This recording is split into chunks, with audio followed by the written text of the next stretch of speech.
Haleluya. Puji Tuhan. Salam sejahtera dalam nama Tuhan Yesus Kristus. Saudara, kita sudah belajar beberapa hal dari ayat pokok kita dari 1 Korintus 10 ayat yang ke-13, bahwa pencobaan yang kita alami adalah pencobaan yang biasa. Dan semua manusia juga mengalami hal yang sama.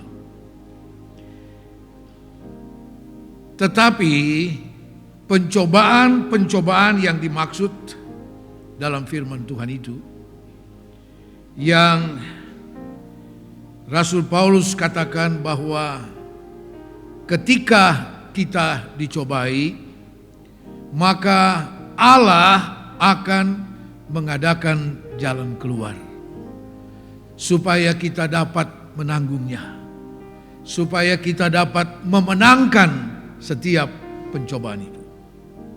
Nah, yang dimaksud dengan pencobaan itu yang kita sudah pelajari beberapa minggu ini, saudara, bukan hanya menyangkut hal-hal yang merugikan secara jasmania, hal-hal yang menakutkan, sakit penyakit, masalah-masalah, hal-hal yang merugikan kehidupan secara jasmani. Bukan hanya sampai di sana. Tetapi pagi ini kita akan melihat bahwa pencobaan yang dimaksud itu juga, saudara, adalah hal-hal yang kelihatannya menguntungkan secara jasmani. Hal-hal yang kelihatannya menyenangkan secara jasmani. Tetapi yang datangnya daripada iblis si pencoba itu, saudara, itu pun merupakan pencobaan bagi kita yang harus kita menangkan. Dengan cara apa? Yaitu dengan jalan yang disediakan Allah bagi kita. Kita sudah pelajari bahwa jalan yang diadakan Tuhan bagi kita antara lain mencari akan Tuhan melalui doa dan ibadah kita kepada Tuhan. Yang kedua, mari kita makan kebenaran firman Allah. Kita terus mengkonsumsi, makan, minum kebenaran firman Allah yang memberi kita kekuatan di dalam Tuhan. Bukan hanya sampai di sana, tetapi kita wajib menuruti apa kata firman Tuhan. Itulah jalan keluar yang disediakan Tuhan bagi saudara dan saya. Demikian juga ketika kita menghadapi cobaan-cobaan yang kelihatannya menguntungkan itu. Tuhan menyediakan jalan keluar. Dengan cara apa? Menuruti apa kata firman Tuhan. Mari saudara kita membuka, kita melihat contoh dalam firman Tuhan mengenai pencobaan yang kelihatannya menguntungkan. Tetapi yang datangnya dari iblis itu harus ditolak. Itu harus dikesampingkan, dikalahkan dengan cara menuruti apa kata firman Tuhan. Matius pasal 4 ayat 1 sampai dengan ayat yang keempat. Matius pasal 4 ayat 1 sampai 4, begini firman Tuhan, saya bacakan buat kita semua. Maka Yesus dibawa oleh roh ke padang gurun untuk dicobai iblis. Dan setelah berpuasa 40 hari dan 40 malam, akhirnya laparlah Yesus. Lalu datanglah si pencoba itu dan berkata kepadanya, "Jika engkau anak Allah, perintahkanlah supaya batu-batu ini menjadi roti." Sampai di situ dulu. Saudara-saudara, Yesus datang ke dalam dunia dengan suatu misi ilahi, sebagaimana yang sudah direncanakan Allah sejak manusia jatuh dalam dosa. Allah merencanakan keselamatan bagi manusia. Allah merencanakan keselamatan. Bapa di sorga merencanakan keselamatan bagi manusia. Dan rencana itu diberikan kepada Yesus untuk dilakukan. Karena itu dia datang ke dalam dunia dalam rupa manusia. Saudara-saudara sekalian, dan sebelum Yesus memulaikan pekerjaan karya penyelamatan yang luar biasa itu, dia dilahirkan sebagai seorang manusia, manusia yang sempurna. Dia sudah bertumbuh. Saya harap saudara masih ingat pelajaran ini dalam hal pengenalan kepada Tuhan Yesus Kristus. Dia sudah bertumbuh. Kemudian saudara, dia sudah mentaati firman Tuhan dengan dibaptiskan, keluar dari baptisan air, dia dipenuhkan dengan Roh Kudus. Nah, saudara-saudara, karena itu kita membaca di sini sesudah Yesus dibaptiskan dalam Matius pasal 3, dia keluar dari baptisan air, dipenuhkan dengan Roh Kudus, maka Roh Kudus membawa dia ke padang gurun. Dia berpuasa 40 hari 40 malam di sana. Saudara-saudara, setelah berpuasa 40 hari 40 malam, maka datanglah si pencoba, yaitu iblis, untuk mencobainya. Oh, iblis hadir tepat pada waktunya sesudah Yesus berpuasa. Alkitab katakan laparlah dia. Sebagai manusia, saudara, Yesus juga mengalami apa itu lapar. Saudara bayangkan setelah tidak makan minum selama 40 hari 40 malam. Ya. Jangankan 40 hari 40 malam, 3 hari 3 malam saja. Aduh. Ya. Bahkan 1 hari hanya berapa jam yang kita puasa itu? Beta sunde bisa beta mah berat. Saudara tidak tahu kalau engkau puasa mahmu sembuh. Kok saudara diam? Saudara yang diam itu ada perkataan dalam hati. Betulkah itu? Ya. Saudara-saudara, iblis si pencoba itu hadir pada waktu yang tepat. Apa yang kemudian dia katakan kepada Yesus? Oh, kalau engkau sungguh anak Allah, perintahkan batu-batu ini menjadi roti. Iblis tahu itu yang sedang dibutuhkan oleh Yesus. Roti, makanan. Cobaan yang pertama ini berbicara tentang keinginan daging. Memang Yesus sedang membutuhkan roti. Yesus sedang membutuhkan makanan. Dia sedang membutuhkan dan sangat membutuhkan itu. Tetapi karena ini datang daripada iblis, saudara-saudara, tawaran cobaan ini datang dari iblis. Dan Yesus tidak ingin tunduk kepada iblis. Ayat yang keempat. Tetapi Yesus menjawab, ada tertulis, manusia hidup bukan dari roti saja, tetapi dari setiap firman yang keluar dari mulut Allah. Katakan amin. Jalan keluar yang diadakan Tuhan bagi Yesus. Setiap menghadapi pencobaan, Tuhan mengadakan jalan keluar. Ini jalan keluar. Menuruti apa kata firman Tuhan. Yesus menuruti apa kata firman Tuhan. Bahwa manusia bukan hidup hanya dari roti dan air, tapi dari setiap perkataan Allah. Haleluya. Oh, Yesus mampu kesampingkan keinginan dagingnya, kebutuhan dagingnya, saudara, demi kebenaran firman Allah. Haleluya. Pencobaan itu datang bukan hanya dalam bentuk hal-hal yang menakutkan, merugikan, sakit, penyakit, dan sebagainya. Juga datang dalam bentuk godaan yang kelihatannya menguntungkan, yang kelihatannya itu yang saya butuhkan. Pencobaan datang seperti itu, saudara. Tetapi sumbernya sama, yaitu iblis. Oh, iblis tahu misi yang ada pada Yesus, yaitu untuk melepaskan manusia dari cengkraman iblis karena dosa. Manusia berada dalam perhambaan ketakutan terhadap maut, dan iblis menguasai maut. Saudara, iblis tahu Yesus datang untuk misi itu. Dari awal pelayanan Yesus, iblis ingin menggagalkan itu.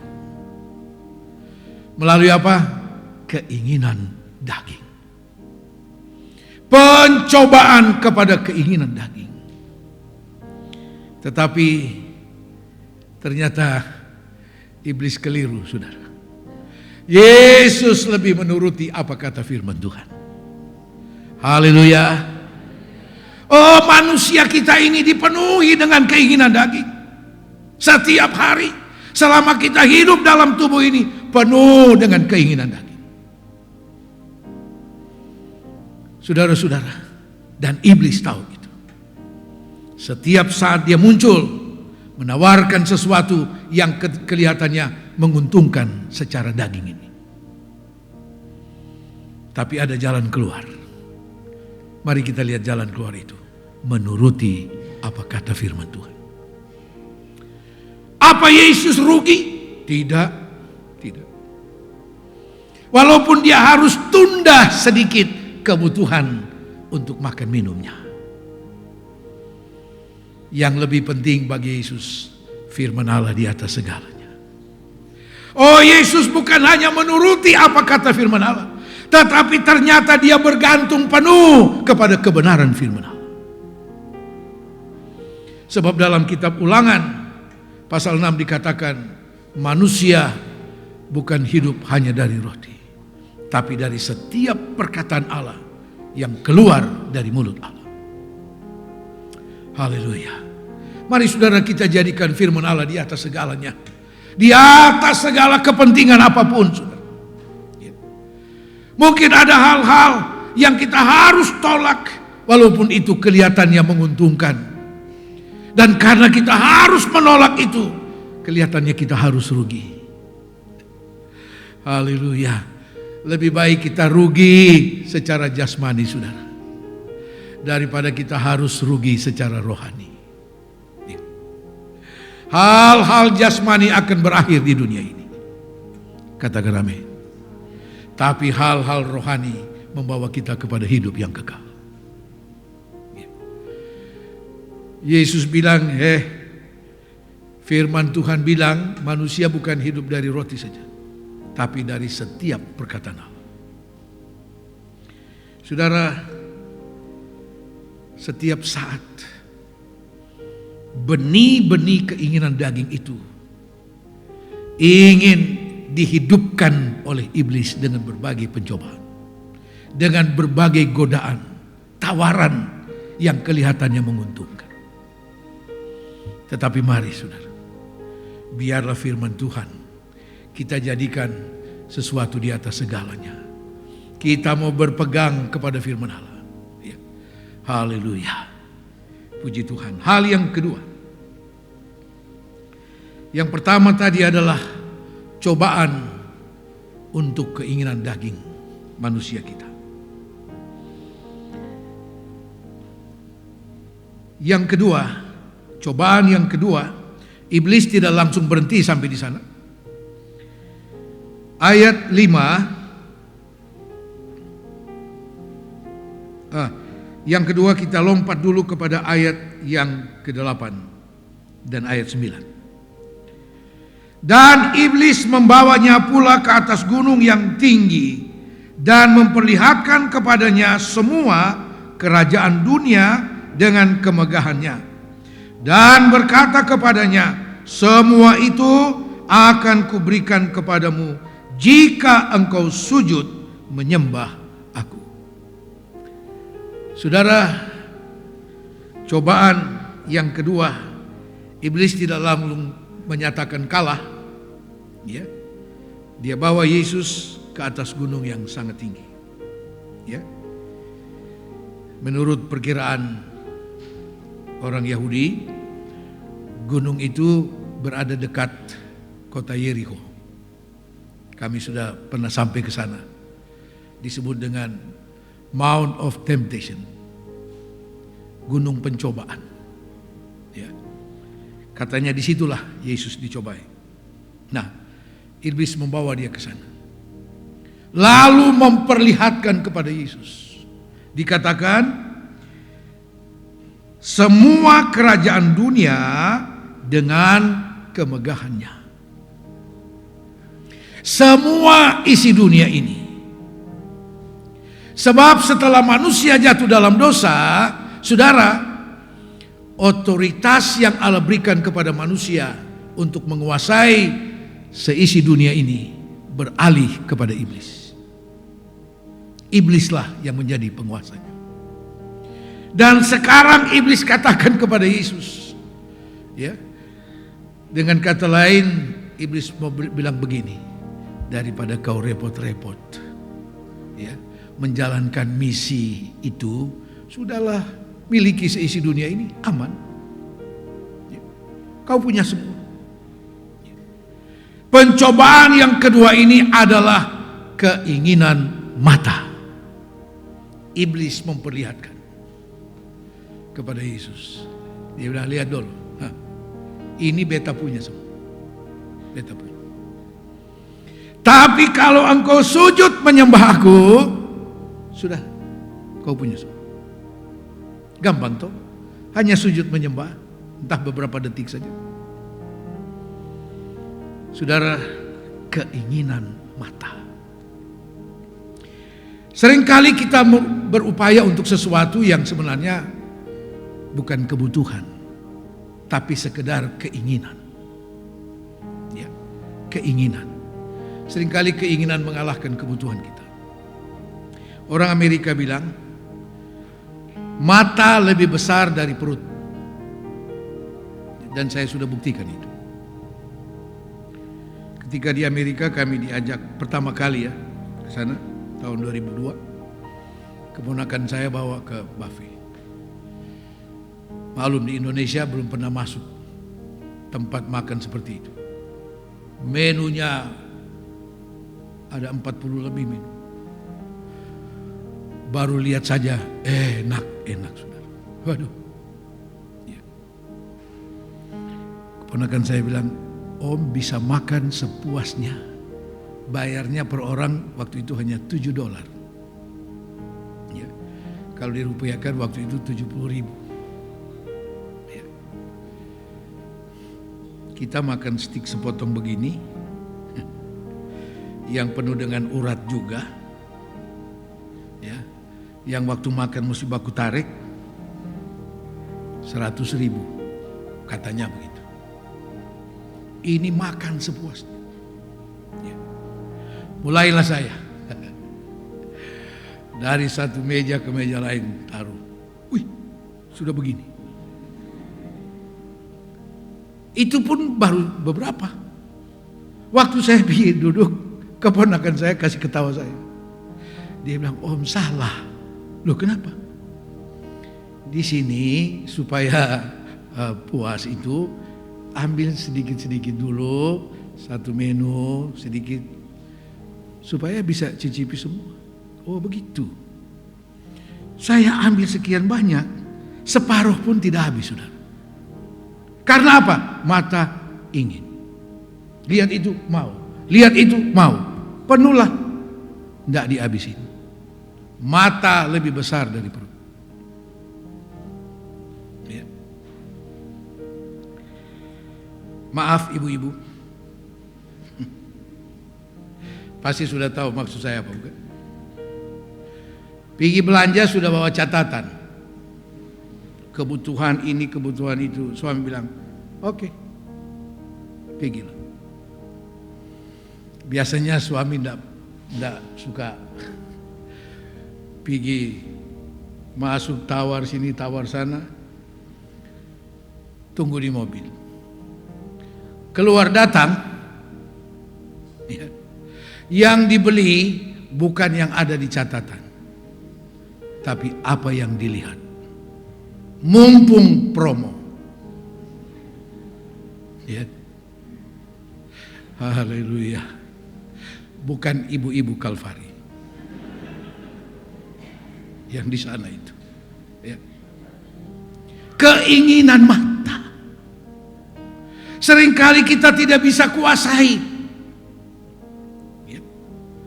Saudara-saudara, tapi ketika kepada Yesus diperlihatkan semua, oh coba kalau kita itu, Neo, betul sujud sedikit saja, aman sudah. Tidak. Ya. Mari kita lihat jawaban Yesus. Ayat 9, ayat 10. Maka berkatalah Yesus kepadanya, engkau enyahlah iblis, sebab ada tertulis, engkau harus menyembah Tuhan Allahmu, dan hanya kepada Dia sajalah engkau berbakti, beribadah. Haleluya. Kembali ada jalan keluar untuk pencobaan bagi keinginan mata. Jalan keluar itu sama. Apa kata firman Tuhan? Haleluya. Yesus lebih menurut apa kata firman Tuhan. Ya. Engkau hanya harus menyembah dan beribadah kepada Allah. Ya. Saudara, menuruti keinginan mata sama dengan penyembahan kepada berhala. Ya. Saudara masih ingat tentang 3 pemuda Yahudi di Babel, Sadrak, Mesak, dan Abednego, yang diberi jabatan tinggi. Mereka tidak pernah cari itu jabatan, tidak pernah berupaya mendapatkan jabatan itu, tapi mereka diberikan jabatan oleh Raja Nebukadnezar, ya, menjadi bupati-bupati, ya. Saudara, begitu jabatan itu diberikan, iblis bilang tunggu. Tunggu. Melalui jabatan itu engkau akan dihancurkan. Benar. Dibuatlah suatu acara besar penyembahan kepada patung yang didirikan oleh Nebukadnezar di Lembah Dura. Patung yang terbuat dari emas. Saudara, dan semua orang, semua pejabat dari yang tertinggi sampai kepada yang terendah harus berkumpul di sana untuk merayakan menyembah patung itu.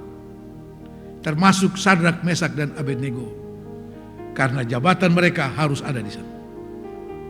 Tapi ketika tanda isyarat bunyi-bunyian dibunyikan sebagai tanda harus semua orang sujud, maka ketiga umat Tuhan ini,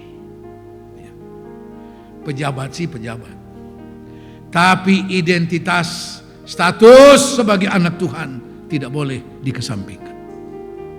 Berapa banyak orang Kristen yang begitu mudah mengesampingkan status identitas sebagai anak Tuhan cuma karena suatu jabatan yang sangat singkat. Itu pun kalau menang. Ya. Ketika isyarat diberikan, mereka tetap tegak, tidak sujud, dan itu sangat menyolok, saudara. Ya. Sudah bayangkan ribuan orang menyembah, ada 3 orang yang tidak menyembah. Haleluya. Kita semua tahu cerita itu. Mereka pun diperhadapkan kepada Nebukadnezar. Ya.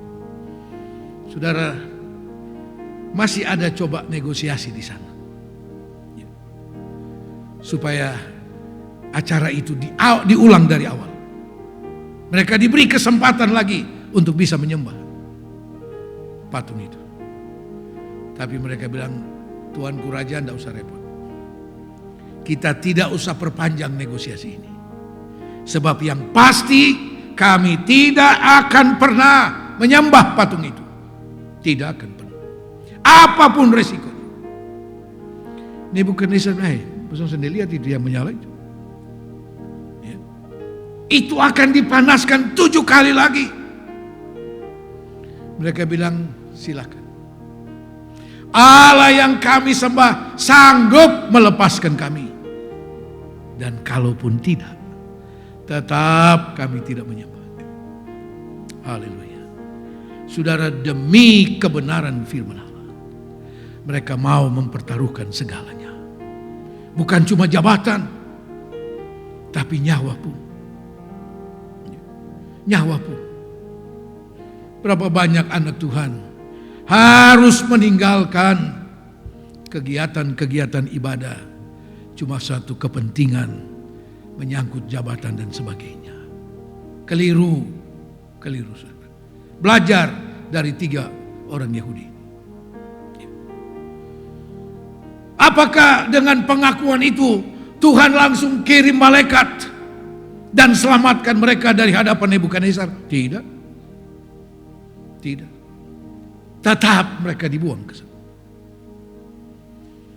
Tetap mereka dibuang ke sana. Saudara, tetapi sebelum mereka masuk ke dalam dapur api, Yesus sudah hadir di sana. Haleluya. Yesus sudah hadir di sana. Nebukadnezar bilang, bukankah 3 orang yang dibuang? Iya Tuhan, saya melihat ada 4 orang. Dan yang keempat itu seperti anak dewata mulia raya. Haleluya. Ya. Oh, pembelaan Tuhan itu luar biasa. Pembelaan Tuhan dahsyat dan ajaib, saudara. Ketika engkau menuruti apa kata firman Allah, yang barangkali kelihatannya merugikan, tapi saudara akan lihat pembelaan Tuhan. Dan justru pembelaan Tuhan itulah yang kemudian membuat Nebukadnezar berkata, tidak ada Allah seperti Allah Sadrak, Mesak dan Abednego. Haleluya. Itu jauh lebih penting kesaksian tentang Allah kita yang hidup. Ketika engkau sungguh-sungguh taat menuruti kata firman Tuhan, mengesampingkan keinginan daging, keinginan mata, saudara, engkau sedang bersaksi kepada dunia bahwa engkau punya Allah yang hidup, Allah yang berkuasa. Engkau sedang bersaksi kepada dunia. Haleluya. Hal yang terakhir, cobaan yang kelihatannya menguntungkan. Tadi keinginan daging, keinginan mata. Menghadapi cobaan seperti itu, lakukan apa kata firman Tuhan. Yang ketiga, kembali kepada Matius 4 ayat yang ke-5 dan ayat 6. Kemudian iblis membawanya ke kota suci dan menempatkan dia di bubungan bait Allah. Lalu berkata kepadanya, jika engkau anak Allah, jatuhkanlah dirimu ke bawah, sebab ada tertulis, mengenai engkau ia akan memerintahkan malaikat-malaikatnya, dan mereka akan menatang engkau di atas tangannya, supaya kakimu jangan terantuk kepada batu. Saudara, iblis belum berhenti. Belum. Dia pikir untuk yang kali ini pasti Yesus akan menurun. Dia tempatkan Yesus di atas bubungan bait Allah. Saudara, dan menawarkan kepada Yesus, kalau sungguh engkau anak Allah, artinya Yesus berkuasa, bukan? Jatuhkan dirimu. Ya. Kan ada firman Tuhan dalam kitab Mazmur disebutkan, malaikat akan diperintahkan untuk menatang engkau supaya kakimu tidak terantuk. Tetapi kepentingannya apa? Lompat dari hubungan bait Allah ke bawah, kepentingannya apa? Cobaan yang ketiga ini adalah kesombongan. Ini berbicara tentang kesombongan. Saudara, di dalam setiap diri kita ada benih-benih kesombongan. Dan ada waktunya iblis datang untuk coba menghidupkan benih kesombongan itu. Dengan hal-hal yang kelihatannya menguntungkan. Ya. Saudara, dia pakai firman Tuhan. Ya. Saudara kira iblis tidak tahu pakai firman Tuhan? Dia pakai firman Tuhan. Ada yang bilang begini, ada orang yang sakit sudah pergi dokter tidak sembuh juga sebelum corona. Coba kalau dokter tidak sanggup, itu bapak tua di luar kota sana.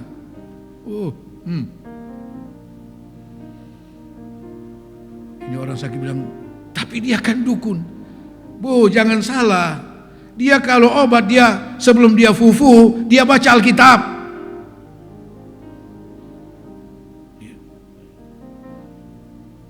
Dia baca firman Tuhan. Tidak usah khawatir. Itu dukun rohani. Sedang iblis kelihatan rohani, saudara. Ya. Bahkan Alkitab bilang, iblis bisa muncul seperti malaikat terang. Dukun kelihatan kamomos, dia malaikat terang. Ya. Tapi aneh, makin kamomos, orang bilang makin hebat. Ya. Makin hebat itu. Memang, ya orang Jawa bilang ini dunia edan, saudara. Ya. Saudara, kepentingannya untuk lompat dari hubungan bait Allah apa? Itu kesombongan. Ya. Tetapi apa jawab Yesus? Ayat 7. Yesus berkata kepadanya, ada pula tertulis, janganlah engkau mencobai Tuhan Allahmu. Ya. Segala perilaku kesombongan itu sama dengan mencobai Tuhan. Ya. Mencobai Tuhan. Dalam kitab Ulangan di sana diperingatkan kepada bangsa Israel, jangan engkau mencobai Tuhan Allah. Saudara, Alkitab menulis dalam banyak hal betapa Allah sangat membenci dosa kesombongan. Dosa kesombongan itu dimulai dari sorga. Dan itu dosa yang paling tua di dunia. Ketika penghulu malaikat itu ingin menjadi seperti Allah yang dipuji dan disembah. Saudara, tidak ada kata maaf. Tidak ada kata pengampunan. Dia langsung dicopot, dibuang ke bumi yang dijadikan Tuhan. Jadilah dia iblis. Ya. Kesombongan. Mari saudara, kita harus selalu menyadari hidup ini hanya kemurahan Tuhan. Ya. Apapun status dan predikat yang melekat kepadamu, hidup ini hanya kemurahan Tuhan. Apapun statusmu, jangan pernah engkau menganggap lebih daripada yang lain. Tidak. Kita semua sama di hadapan Tuhan. Yang umur kita semua sama, tidak mencapai satu hari. Katakan amin. Tidak mencapai satu hari. Sama, semua sama. Saudara-saudara sekalian, lalu apa kata firman Tuhan tentang keinginan daging, keinginan mata, dan kesombongan itu? 1 Yohanes pasal 2. 1 1 Yohanes pasal 2. Ayat 15 sampai dengan ayat 17. Janganlah kamu mengasihi dunia dan apa yang ada di dalamnya.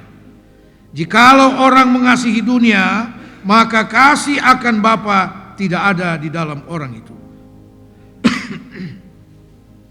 Sebab semua yang ada di dalam dunia, yaitu keinginan daging dan keinginan mata serta keangkuhan hidup, bukanlah berasal dari Bapa, melainkan dari dunia, dan dunia ini sedang lenyap dengan keinginannya.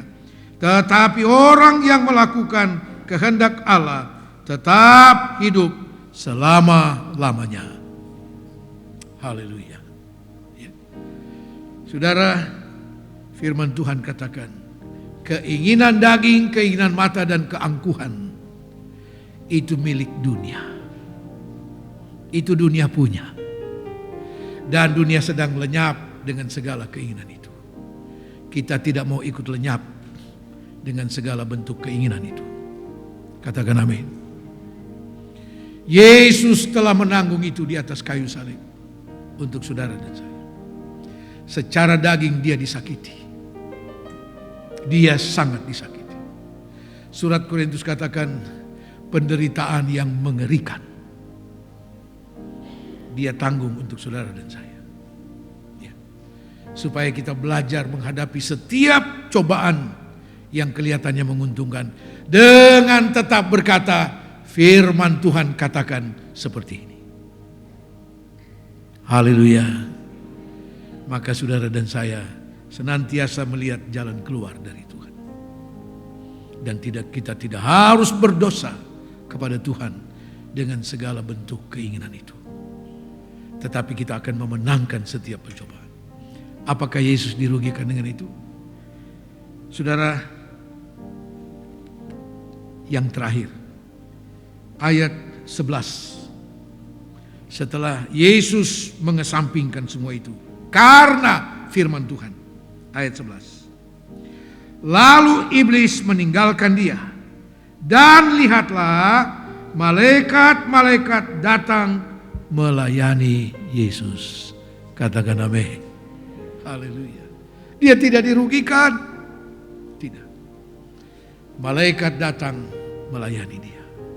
Membawa dia makanan. Haleluya. Ya. Tuhan sediakan semua apa yang kita butuhkan. Menurut cara Tuhan. Bukan menurut cara dunia. Bukan menurut cara iblis. Allah sediakan yang terbaik bagi Yesus. Malaikat datang melayani dia. Haleluya. Melayani orang yang memenangkan pencobaan itu. Karena firman Allah. Katakan amin. Tuhan Yesus memberkati. Kita bangkit berdiri.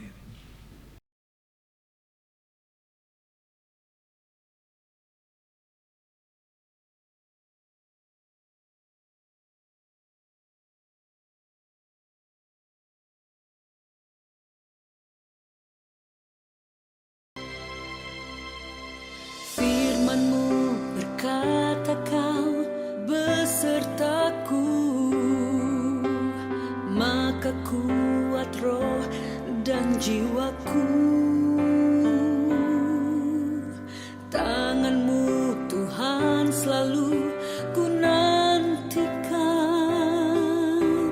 Di setiap langkah ku percaya, dengan sayap-Mu ku akan terbang tinggi di tengah badai hidup.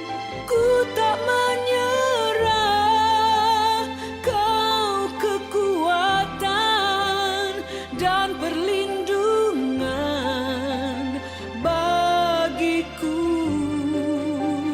pertolonganku di tempat maha tinggi. Ku mengangkat tanganku, aku berserah. Kau ku nantikan, Kau yang ku sembah, Yesusku,